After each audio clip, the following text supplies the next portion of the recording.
Wulango, wulango, wulango jamma.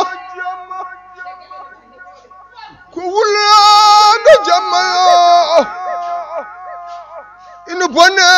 bawdo, ina bone kadi. Bawa do holyo. Assalamu alaikum mon yebiyankoɓe Winder TV min calmini on kala e kuuɓal ñaagani mon Allah moƴƴere en gatti ɗo hannde émission meɗen Wulango Jamma accittake e goto en waɗana on ɗum Dieynaba Samba Dar Sala Dieyni debbo mo Seeno Bousoɓe rewo Diadiaɓe hannde en gatti ɗo émission meɗen Wulango Jamma accittake e goto en waɗana on ɗum Dieynaba Samba Dar Sala Dieyni debbo mo Seeno Bousoɓe hannde noon gaddanɗen bandiraɓe koko fate immigration clandestine o yimɓe fof jii hannde hakkillaji fof ko hen keedi kadi eɗum tampini en o saaha mo tolniɗen e haade men yaade e toɓɓere men noon eɗen mbiya bandiraɓe yeeɓiyankoɓe Winder TV yo mbad partagé mbaɗa like kañumen fof machallah kadi ene beltana ni ene mbaɗa kono yo jokku golle ko way hen no Ibrahima Diallo depuis Nouakchott monsieur Diallo mi salminima ko way hen no ma grande sœur Ken Bogol Coulibaly madame Sy Amna Demba Sow gidam sehilam kaw Hamdou Thiam walla mbiya kaw Alsam manam yeeɓiyankoɓe Winder TV fof calminama juurama ñaganama Allah moƴƴere kadi beltanama aussi mboɗo wiya kadi aussi bandiraɓe kala jiɗɗo tendance jiɗɗo ko kewi ko woni au top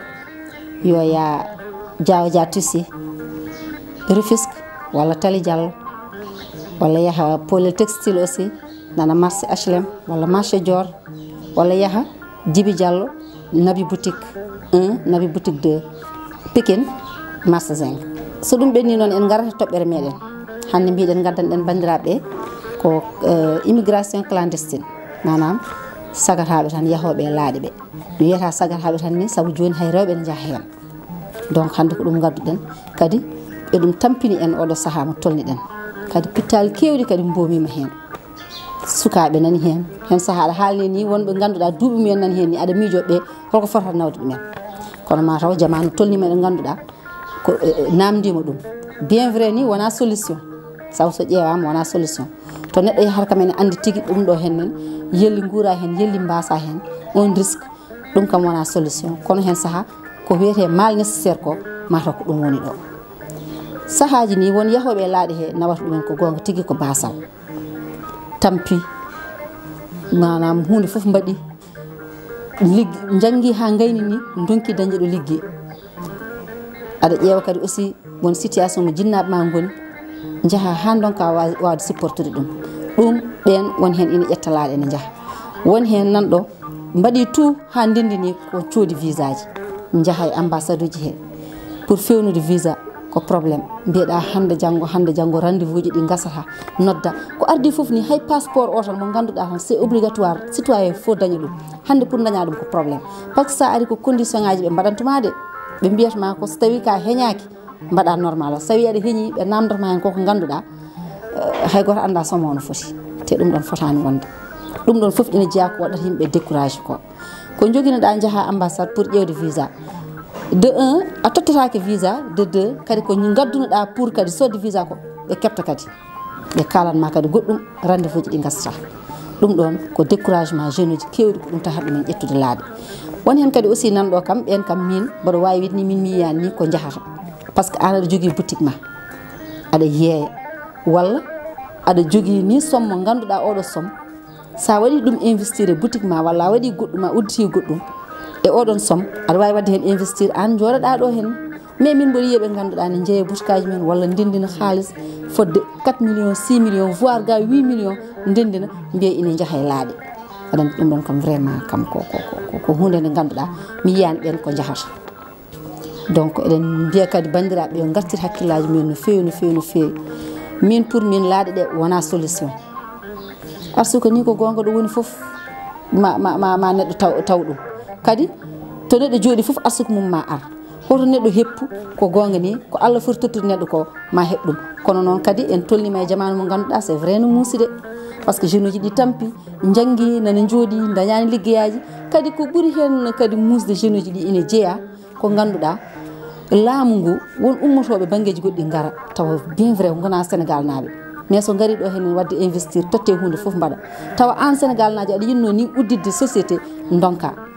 rendez-vous maintenant wiyatno henne condition ngaji ɗiɓe pawata e maɗi pour uddidde ni jaaha ha ko jogornoɗa udditirde ko koye mabɓe heddoto garta kadi joɗɗa ɗum ɗon foof ko découragement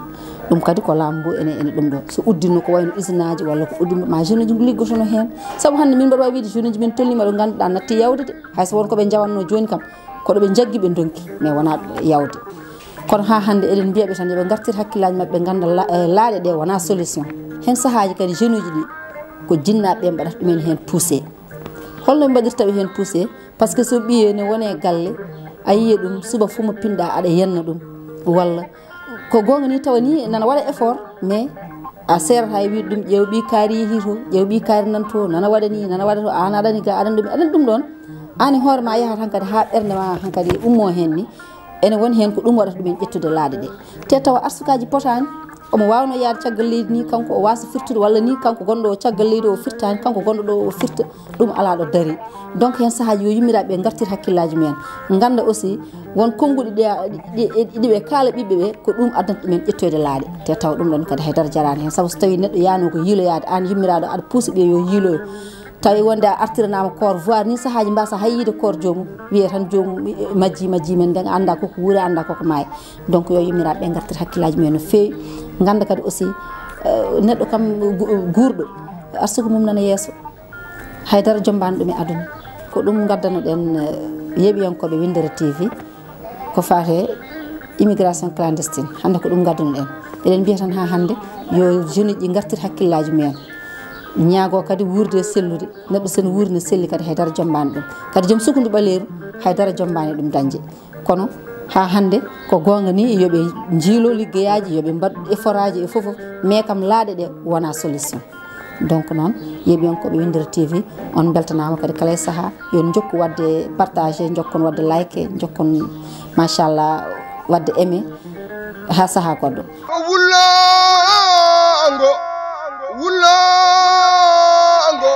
wulango jamma ko wulango jamma ina bone bawɗo ina bone kadi bawaɗo holyo